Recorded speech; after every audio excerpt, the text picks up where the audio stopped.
नमस्कार, मैं रवीश कुमार। महिला कुश्ती खिलाड़ियों के मामले में आज कई बड़ी घटनाएं हुई हैं। कुरुक्षेत्र में महापंचायत हुई है तो इंडियन एक्सप्रेस की खबर ने हंगामा मचा दिया है। यही नहीं, 1983 विश्व कप जीतने वाली टीम ने साझा बयान जारी कर महिला खिलाड़ियों को अपना समर्थन जता दिया है।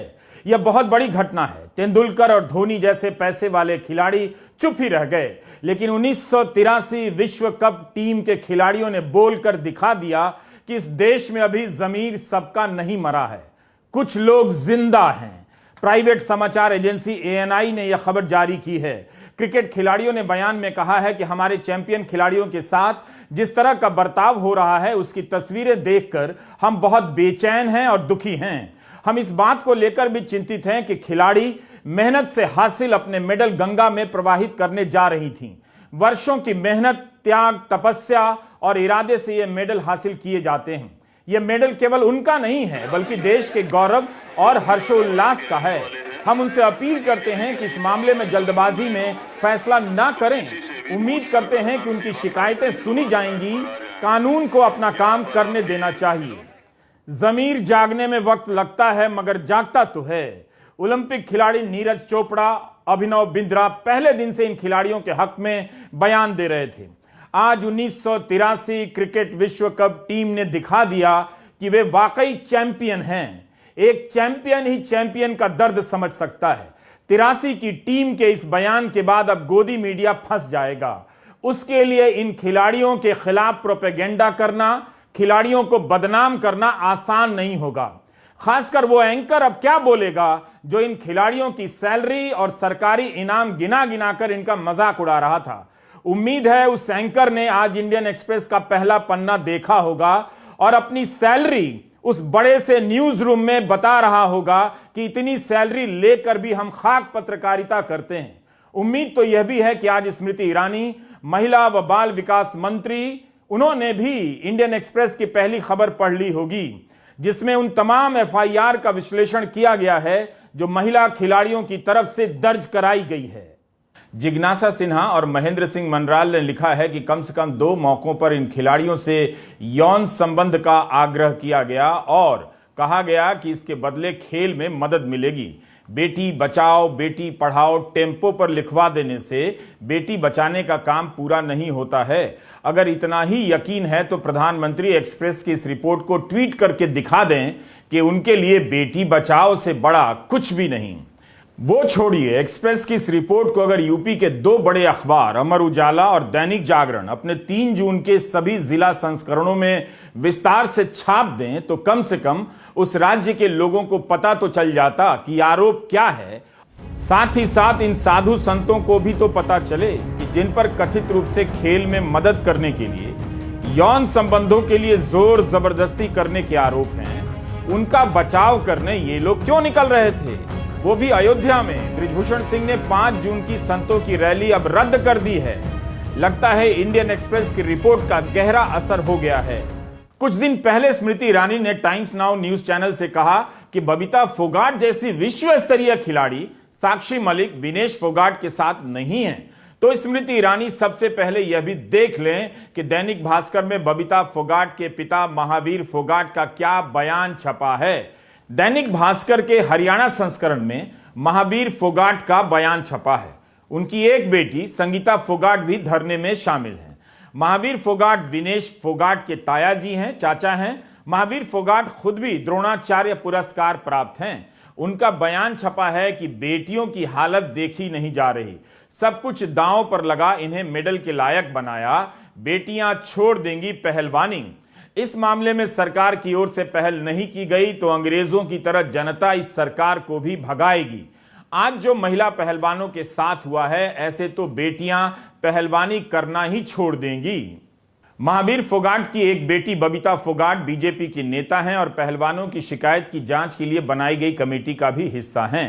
28 मई की घटना के 3 दिनों बाद 31 मई को इन्होंने स्मृति ईरानी के साथ फोटो ट्वीट करते हुए लिखा कि भाजपा युवा मोर्चा उत्तर प्रदेश की प्रदेश कार्य समिति की बैठक में केंद्रीय मंत्री आदरणीय ईरानी दीदी जी के साथ शानदार सेल्फी, तुलसी से तुगलक क्रिंसेट तक का आपका सफर प्रेरणाओं से भरा है।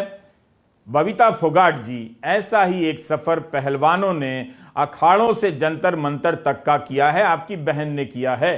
कुछ ही दिन पहले पहलवानों ने स्मृति ईरानी को पत्र लिखा, जिसके बाद उनकी तरफ से पहलवानों से बातचीत की कोई पहल की गई हो, ऐसी कोई खबर हमें नहीं मिली। हाल ही में एक साक्षात्कार में उन्होंने कहा कि जब जांच चल रही है तो उस बीच में कुछ कहना नहीं चाहती।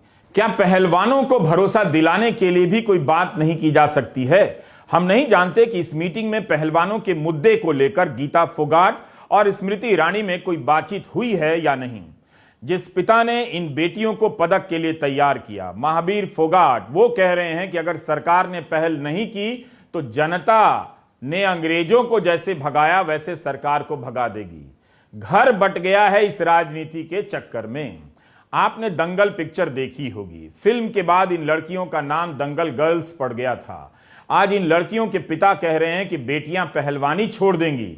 सब कुछ दांव पर लगाकर इन्हें मेडल के लायक बनाया था।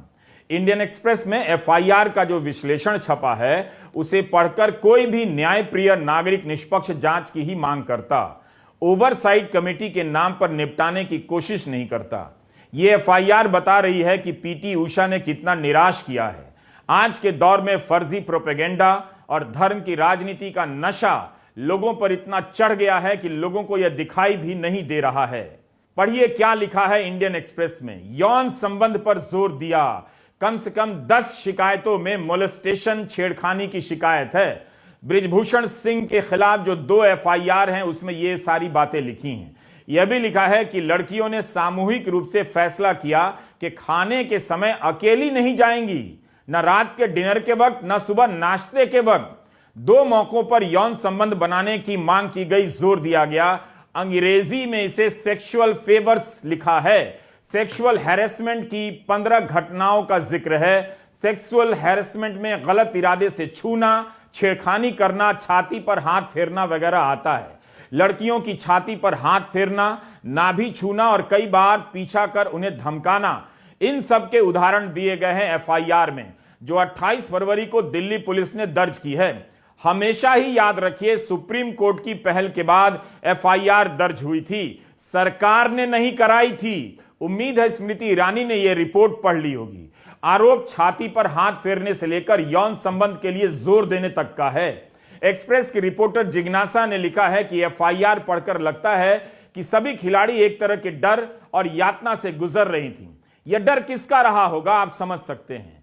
उसी का जिसके खिलाफ जांच की मांग को लेकर लड़कियों को 40 दिन तक धरने पर बैठना पड़ा, जिसके लिए वह संतों की रैली करने का ऐलान कर चुके हैं। इस एफआईआर में उस ताकतवर व्यक्ति के खिलाफ डर और यातना का जिक्र मिलता है। हम ठीक से जानते हैं कि एफआईआर में लिखी बातों को साबित करना होता है, जांच करनी होती है, ट्रायल होती है और फैसला होता है। सड़क पर इंसाफ की बात नहीं कर रहे, ना लड़कियां कर रही।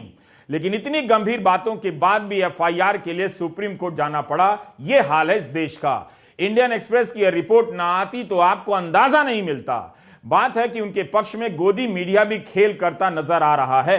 31 मई को अचानक प्राइवेट समाचार एजेंसी एएनआई ने ट्वीट कर दिया कि दिल्ली पुलिस के टॉप के सूत्रों ने एएनआई से कहा है कि अभी तक की जांच में हमें ठोस सबूत नहीं मिले जिसके आधार पर बृजभूषण सिंह को गिरफ्तार कर लें। दिल्ली पुलिस ने ही इसका खंडन कर दिया ट्वीट कर, मगर दिल्ली पुलिस तुरंत ही अपना ट्वीट वापस ले ली। इस पर ऑल्ट न्यूज के जुबैर ने पूछा भी कि आपने ट्वीट क्यों हटाया, तो कोई जवाब नहीं आया। पुलिस के सोर्स के नाम पर प्रोपेगेंडा चलता है। इन्हीं को सोर्स बताने लगे हैं कि कोई सबूत नहीं। जब इतने बड़े सोर्स हैं आपके पास तो एफआईआर की कॉपी लेकर उस पर रिपोर्ट कर देते। मीडिया में किसी चाचा का इंटरव्यू चलने लगा कि लड़की ने बृजभूषण सिंह को बदनाम करने के लिए परिवार को गुमराह कर दिया। अब तो बबीता फोगाट और संगीता फोगाट के पिता ने कह दिया है कि बेटियां पहलवानी छोड़ देंगी। क्या बीजेपी और स्मृति ईरानी अब उनकी बेटी बबीता फोगाट को पिता महावीर फोगाट के खिलाफ खड़ा कर देंगी? क्या पिता को भी टारगेट किया जाएगा? अंदाजा हो रहा है। लड़कियां एक मुश्किल और अंतहीन लड़ाई लड़ रही हैं। देश ने इन्हें इनके हाल पर अकेला छोड़ दिया है। एक बात और नोट कीजिएगा, इंडियन एक्सप्रेस ने लिखा है कि पहली एफआईआर में 6 बालिग महिला खिलाड़ियों ने आरोप लगाए हैं। इसमें भारतीय कुश्ती महासंघ के सचिव विनोद तोमर का भी नाम है। दूसरी एफआईआर में नाबालिग के पिता की शिकायत है और इसी में पोक्सो की धारा लगी है। जिसमें 5 से 7 साल की सजा हो सकती है। दोनों एफआईआर में जो घटनाएं बताई गई हैं वो भारत में हुई हैं और विदेशों में भी 2012 से 2022 के दौरान हुई हैं।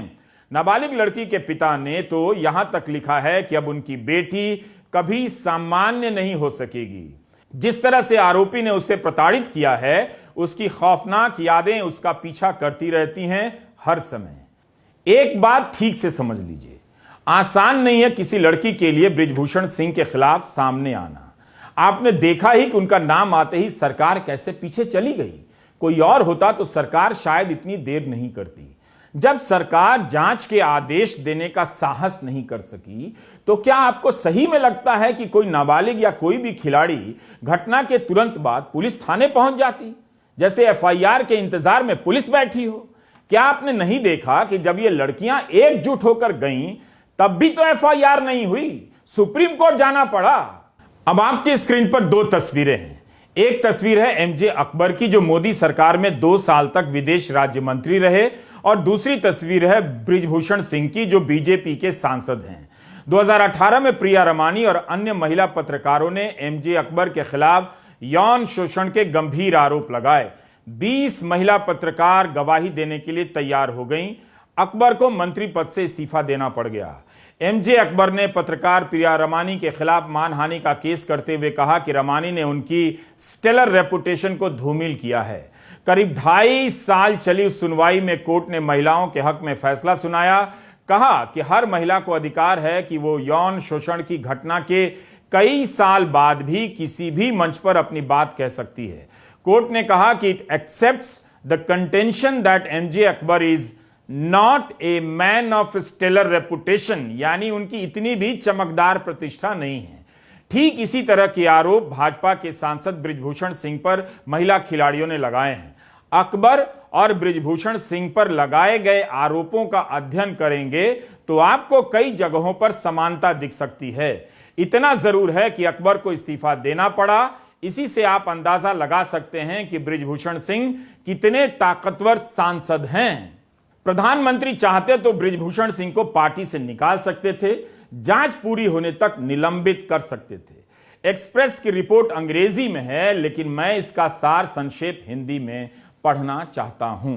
थोड़ा सा ही लिखा है कि तस्वीर खिंचाने के लिए उसे कसकर पकड़ लिया, अपनी बाहों में भींच लिया और कंधे को दबा दिया, फिर छाती पर हाथ फेरने लगा। उसने आरोपी को साफ साफ कहा कि वह किसी प्रकार के शारीरिक संबंध बनाने में दिलचस्पी नहीं रखती, उसका पीछा छोड़ दे। बालिग लड़कियों ने भी इस तरह की जोर जबरदस्ती का जिक्र किया है। हम आपको फिर से बता देना चाहते हैं कि इंडियन एक्सप्रेस की यह रिपोर्ट जिज्ञासा की है, उन्हीं की मूल मेहनत है। इस रिपोर्ट से हम कुछ प्रसंगों को सुनाना चाहते हैं ताकि आपको अंदाजा हो जाए कि धर्म और राष्ट्रवाद की फर्जी राजनीति का क्या रिजल्ट निकलता है। आप इसका राजनीति में धर्म कर राजनीति को किस तरह कबाड़ में बदल चुके हैं, यह पता तो चलना ही चाहिए आपको। एक महिला खिलाड़ी ने कुछ इस तरह से अपना हाल एफआईआर में बयां किया है कि एक रात डिनर के लिए होटल गई। आरोपी ने उसे अपने डिनर टेबल पर बुलाया, बिना मेरी मर्जी के अपना हाथ मेरी छाती पर रख दिया और दबोच लिया। फिर वह मेरे पेट को छूने लगा। मुझे यकीन नहीं हुआ। आरोपी वहीं नहीं रुका, फिर से छाती की तरफ हाथ बढ़ाने लगा और बार बार दबोचने लगा। खिलाड़ी नंबर 2 ने लिखा है कि जब वो मैट पर लेटी थी तब आरोपी आया और मेरे कोच की गैर मौजूदगी में मेरी टी शर्ट उठा दी, अपना हाथ मेरी छाती पर रख दिया, इस तरह से करने लगा जैसे मेरी सांस की जांच कर रहा हो। एक्सप्रेस के लिए इसी से संबंधित एक अन्य रिपोर्ट में महेंद्र सिंह मनराल ने लिखा है कि खिलाड़ी नंबर 3 ने अपनी शिकायत में बताया है कि जिस दिन उन्हें एक बड़ी चैंपियनशिप में गोल्ड मेडल मिला, उसी दिन बृजभूषण सिंह ने खिलाड़ियों को अपने कमरे में बुलाया, बिस्तर पर बैठने को कहा और जबरन गले लगाने की कोशिश की। इसके अलावा सिंह ने कथित रूप से खिलाड़ी से सेक्सुअल फेवर्स के बदले सप्लीमेंट देने का ऑफर किया, आहार, पौष्टिक आहार। सोचिए, यौन शोषण से होने वाले ट्रॉमा के अलावा भी सोचिए, एक अंतर्राष्ट्रीय लेवल के एक खिलाड़ी के लिए इस तरह की बातें सुनना कितनी अपमानजनक स्थिति है। खिलाड़ी ने बताया कि उसे बृजभूषण सिंह की तरफ से इतना परेशान किया जाने लगा कि उसे अपना फोन नंबर बदलना पड़ा। आप सभी आरोपों के आगे कथित लगा लें। अब आगे पढ़ा जा रहा है, ना हिम्मत हो रही है। आप या तो इंडियन एक्सप्रेस की वेबसाइट पर जाकर पूरी रिपोर्ट पढ़ लें या अखबार मांगकर पढ़ लें। इसे पढ़कर मुझे यकीन है राष्ट्रवाद और धर्म की राजनीति करने वालों को शर्म नहीं आएगी, क्योंकि अंकिलों के व्हाट्सएप ग्रुप में तरह तरह के मैसेज आ चुके होंगे जिनमें लड़कियों को बदनाम किया जा चुका होगा। लेकिन क्या इतना काफी नहीं था कि इन आरोपों के सामने आते ही सरकार तेजी से कानूनी जांच की तरफ बढ़ती, सांसद महोदय को सीन से हटा देती? कितने ही प्रसंग हैं कि आरोपी ने दरवाजा बनकर किसी खिलाड़ी को खींच लिया, यौन संबंध बनाने की कोशिश करने लगा, जोर देने लगा। मां गंगा ने प्रधानमंत्री को बनारस में बुलाया था। मां गंगा ने उस दिन हरिद्वार में देख लिया होगा कि इन रोटी सी सकती लड़कियों को कैसे अकेला छोड़ दिया गया है। इनकी लड़ाई को झूठा कहने वाले और झूठा साबित करने वाले वाकई धर्म की राजनीति में इतना एक्सपर्ट हो चुके हैं कि अब उन्हें अधर्म से भी डर नहीं लगता है। मां गंगा भी अब उन्हें भावुक नहीं कर पाती है। इंडियन एक्सप्रेस में जो डिटेल छपी है उसे पढ़ना और उससे गुजरना, उस यातना से गुजरना है जिससे लड़कियां आज भी गुजर रही होंगी। बृजभूषण सिंह के समर्थन में निकलने वाले संतों का धर्म ज्ञान वाकई उच्च कोटि का है। इस सेंगोल को नीति परायण और न्याय का प्रतीक बताया गया, लेकिन लगता है कि सेंगोल लड़कियों को भगाने के लिए ही लाठी बनकर आ गया है। प्रधानमंत्री मोदी इसे थामे ही रह गए और इसके होने के बाद भी अपने सांसद के खिलाफ जांच का ऐलान नहीं कर सके, पार्टी से निलंबित नहीं कर सके। पर एफआईआर दर्ज होने पर भी प्रधानमंत्री ने आरोपी को संसद की नई इमारत में बुलाया, इस तरह से सज धज कर आए जैसे राजपाट मिल गया। धर्म और राष्ट्रवाद की फर्जी राजनीति ने इस देश को झूठ के साथ जीना सिखा दिया है। मिडिल क्लास विदेशों में नाम हो गया, विदेशों में नाम हो गया का ढोल पीट रहा है। रविशंकर प्रसाद भाजपा नेता जीएसटी पर प्रेस कॉन्फ्रेंस कर रहे हैं, वकील रहे हैं, लंबे समय तक कानून मंत्री रहे हैं। उनसे आप पूछिए कि अगर यही आरोप विपक्ष के सांसद पर लगे होते तो वे प्रेस कॉन्फ्रेंस में इस एफआईआर का कितनी बार पाठ करते। एक्सप्रेस की रिपोर्ट में बहुत से विवरण ऐसे हैं जिन्हें वाकई पढ़ना मुश्किल है। मेरी एक और राय है, संसद के नए भवन में एक्सप्रेस की इस रिपोर्ट को उस जगह पर फ्रेम कराकर टांग दीजिए जहां अखंड भारत का नक्शा बनाया गया है।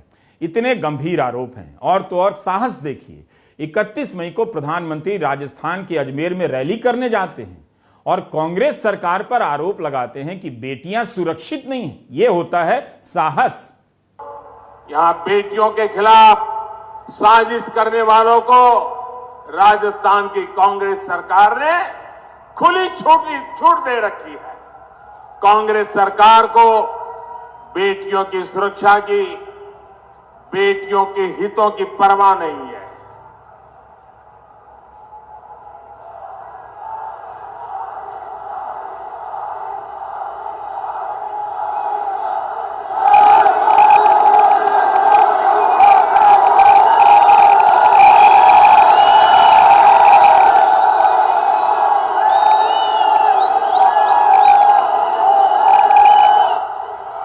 साथियों, आपका ये प्यार, आपके आशीर्वाद, ये मेरी बहुत बड़ी ऊर्जा है। मैं बड़े संतोष के साथ कह सकता हूं कि बीते 9 वर्षों में बीजेपी सरकार ने माताओं, बहनों, बेटियों के जीवन चक्र से जुड़ी हर समस्या पर ध्यान दिया। इसके बाद प्रधानमंत्री अपनी सभी योजनाओं को गिनाने लग जाते हैं इस भाषण में, लेकिन आपने देखा कि जब मौका आया तब फेल हो गए। उन्होंने न इन खिलाड़ियों से बात की जिनके साथ वीडियो बनाकर खेल प्रेमी प्रधानमंत्री होने का प्रचार करते रहे। जब मेडल प्रवाहित करने की घोषणा हुई तब भी प्रधानमंत्री ने उनसे बात नहीं की। 1 जून को मुजफ्फरनगर के शोरम में सभी खापों की महापंचायत हुई। इसमें तय हुआ कि अब लड़कियों की लड़ाई खाप पंचायत के बुजुर्ग लड़ेंगे। राकेश टिकैत ने 5 जून की रैली को लेकर संतों से जवाब मांगा है। खाप की कमेटी बनेगी जो राष्ट्रपति से भी मुलाकात करेगी और बताएगी कि इस मामले में कार्रवाई नहीं हुई। इस खाप में जो फैसला हुआ उस पर अंतिम मुहर लगाने के लिए कुरुक्षेत्र में भी महापंचायत की एक बैठक बुलाई गई और हरियाणा के कई जिलों में इस तरह की सभाएं आयोजित की जा रही हैं। ये तो तिरंगे के बच्चे हैं, तिरंगे के बच्चे हैं। इनकी सबकी जिम्मेदारी बनती है कि सब आप अपने बैनर पे, जिसपे जो भी सामाजिक बैनर है, जिसपे जो भी बैनर है, वो अन्याय के खिलाफ लड़ाई में इसमें शामिल हो। आप पंचायत ने यही तो कहा कि भाई सब इसमें शामिल हो। टिकैत ने कहा कि खिलाड़ियों को जाति में बांटने की कोशिश हो रही है, इसलिए सभी खापों के नेता महापंचायत में जुटे हैं। हरिद्वार में नरेश टिकैत ने सरकार को 5 दिनों का अल्टीमेटम दिया था। 4 जून को यह अल्टीमेटम समाप्त हो जाएगा। सांसद बृजभूषण सिंह ने हमेशा कहा है कि सारे आरोप गलत हैं। कहते हैं कि एक आरोप भी साबित हो जाएगा तो फांसी पर लटक जाएंगे। बृजभूषण सिंह ने तो बाकायदा एक पत्र जारी किया है, लिखा है और मैं पढ़ रहा हूं। मेरे प्रिय शुभचिंतकों, आपके समर्थन के साथ पिछले 28 वर्षों से लोकसभा के सदस्य के रूप में सेवा की है। मैंने सत्ता और विपक्ष में रहते हुए सभी जातियों, समुदायों और धर्मों के लोगों को एकजुट करने का प्रयास किया है। इन्हीं कारणों से मेरे राजनीतिक विरोधियों और उनकी पार्टियों ने मुझ पर झूठे आरोप लगाए हैं। वर्तमान स्थिति में कुछ राजनीतिक दल विभिन्न स्थानों पर रैलियां कर प्रांतवाद, क्षेत्रवाद और जातीय संघर्ष को बढ़ावा देकर सामाजिक समरसता को भंग करने का प्रयास कर रहे हैं। उद्देश्य यह है कि 5 जून को अयोध्या में एक संत सम्मेलन आयोजित करने का निर्णय लिया गया ताकि पूरे समाज में फैल रही बुराई पर विचार किया जा सके। लेकिन अब जबकि पुलिस आरोपों की जांच कर रही है, सुप्रीम कोर्ट के गंभीर निर्देशों का सम्मान करते हुए जन चेतना महारैली 5 जून अयोध्या चलो कार्यक्रम कुछ दिनों के लिए स्थगित कर दिया गया है। इस मुद्दे पर सभी धर्म, जातियों और क्षेत्रों के लाखों समर्थकों और शुभचिंतकों ने विनम्र तरीके से मेरा समर्थन किया है। इसलिए मैं सबका आभार व्यक्त करते हुए विश्वास दिलाता हूं कि मैं और मेरा परिवार हमेशा आपका कर्जदार रहेगा। आपका बृजभूषण शरण सिंह, लोकसभा सदस्य। लगता है अब सरकार अपनी छवि की चिंता करने लगी है। कोई तो है जो प्रधानमंत्री की छवि के बारे में सोच रहा है। क्या पता प्रधानमंत्री ही सोचने लगे हों। छवि की चिंता ना होती तो इस रैली का ऐलान ही क्यों किया गया था। इतना सब होने के बाद भी इमेज मैनेजमेंट ही पहली प्राथमिकता में नजर आ रहा है। रैली हो जाती तो उससे शर्मनाक कुछ नहीं होता। ध्यान रहे कि रैली की घोषणा कल नहीं हुई थी, बल्कि एफआईआर दर्ज होने के बाद हुई। कई दिनों से बयान छप रहे थे, संत बयान दे रहे थे कि रैली होगी, पॉक्सो में बदलाव करवा देंगे, लेकिन आज रद्द हुई। तभी लगता है कि पहले सरकार ने लड़कियों के बारे में नहीं सोचा और अब सोचा तो केवल अपनी छवि के बारे में सोचा, ऐसा लगता है। आप देखिएगा गोदी मीडिया के जानकार इतने भर से कितना तांडव करेंगे कि प्रधानमंत्री नाराज हो गए हैं, जैसे अभी पता चली हो ये बात।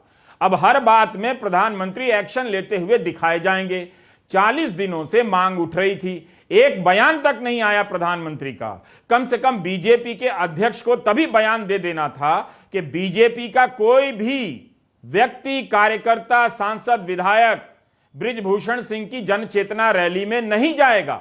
चूंकि सांसद महोदय हमारी पार्टी के हैं और रैली कर रहे हैं तो उन्हें भी निलंबित किया जाता है। ऐसा कर देते। किसके कहने पर बृजभूषण सिंह रैली का ऐलान कर रहे थे, वो भी इतने दिनों से तैयारी चल रही थी। महिला खिलाड़ियों के खिलाफ जो नफरत फैलाई जा रही है, उसमें बीजेपी समर्थक और नेताओं के बयानों की भी समीक्षा कर लीजिए, तब पता चलेगा कि अब इमेज मैनेजमेंट होने जा रहा है। धर्म की राजनीति केवल अधर्म पैदा करती है, इसे नोट कर लीजिए। नमस्कार, मैं रवीश कुमार।